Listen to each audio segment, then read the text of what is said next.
Good evening, sir. Sir, I have got two questions for this evening. First one is, what is Sharia?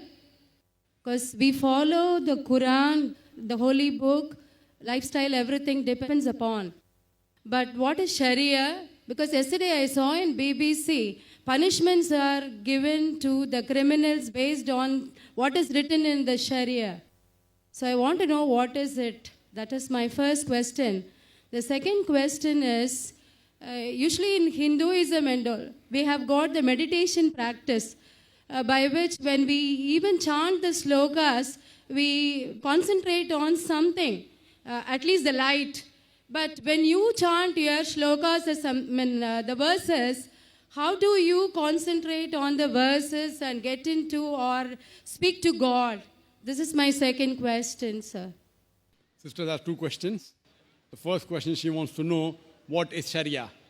She heard on the television that according to Sharia.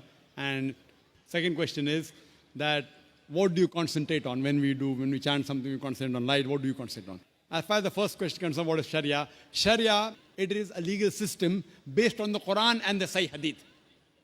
So when we say that do you follow the Sharia, we mean to say do you follow Quran and Sahih Hadith. So if you ask me a ruling that what is according to the Sharia, that can we have alcohol according to the Sharia, what you're asking me is the rule laid down by Almighty God, defined in the Quran and the Sahih Hadith, the sayings of Prophet Muhammad, peace be upon him.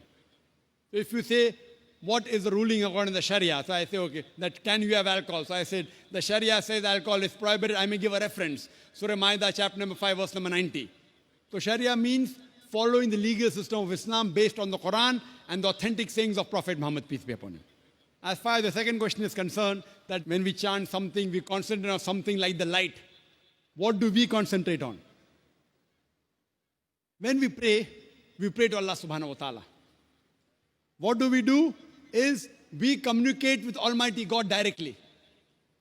Prayer is a hotline to God, hotline to God directly. And here, what we do is we concentrate on the meaning. We don't concentrate on an image. Because we don't believe that Almighty God has an image. The moment you do that, you're belittling God. Now imagine when you're saying that to concentrate on God, you're making an idol of Almighty God, you are belittling God and limiting God to that idol. If suppose the idol falls, the idol breaks. Imagine, God cannot help himself if you consider the idol to be God. So we cannot belittle God. We cannot abuse God. That's the reason when we pray to him directly and we concentrate on the meaning. That's the reason in a salah, we normally say salah in Arabic, and I say that the best way to concentrate on salah is to understand the meaning and concentrate on the meaning. And then we follow our prayer when we say pray. In English, to pray means to ask for help, to beseech. In Arabic, salah does not merely means to pray. Salah, besides asking for help, we are also thanking Allah subhanahu wa ta'ala, thanking Almighty God, and simultaneously getting guidance from Almighty God in our salah. For example, after Surah Fatiha, the Imam, the leader, in the salah he recites Surah Fatiha.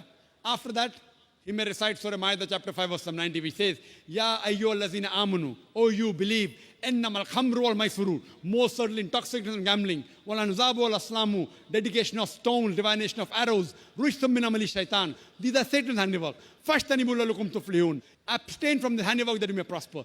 Here, besides thanking God, besides asking for help, we are getting guidance. Don't have alcohol. Don't gamble. Don't do fortune telling. Don't do idol worship. Here, in our salah, we get guidance from Allah subhanahu wa ta'ala. And that's the reason I call salah to be a sort of programming towards righteousness.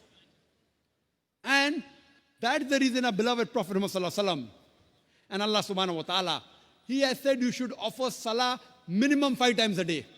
Because the amount of evil we see around us, the amount of wrong things we see, the sin we see, there are high chances we can be deprogrammed. So that's the reason we offer salah we get programming towards righteousness minimum 5 times a day. 5 times a day. We are being programmed towards righteousness. So our salah is much more superior than just praying. Pray means to ask for help. So besides asking for help, we are thanking God and we are getting guidance from Almighty God so that we can be on the straight path and you can follow the path of the Sharia. Follow the path of submitting our will to Almighty God. Hope that answers the question, sister. Thank you.